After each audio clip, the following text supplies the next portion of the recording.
रायजो राजाफ्रा आंखौ सानदों बिपिएफआव जगदान जाबाय होननानै, नाथाय आं इउपिपिएल, बिपिएफ, एपिबि हानजा बे मोनथाम पलिटिक्स हानजायाव आङो जेरावबो जगदान जायाखै आरो आं दायो उदाङैनो दङ। रायजो राजा आरो लोगो नोंथांमोन, जेब्लानाखि 2030 फैगोन आरो 2030 नि उनाव इलेक्सन जागोन, अब्ला आङो अपेन नोंथांमोननि सिगाङाव आङो पलिटिक्स हानजायाव ओंखारनानै दिन्थिगोन।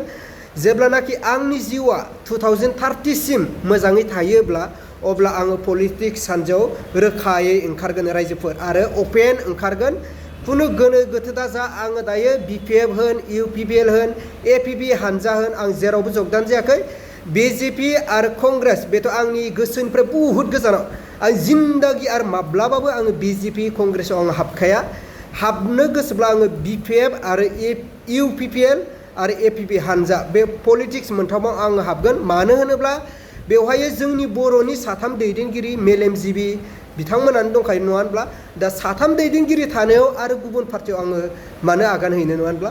दा रायजोफोर जेबो गोनो गोथो दा जा, आङो एपिबि, इउपिपिएल, बिपिएफ बे मोनथाम पलिटिक्स हानजायाव आं हाबाखै। आं दायो उदाङैनो दङ आरो उदाङैनो थाथ'गोन बे 5 बोसोरसिमहालागै।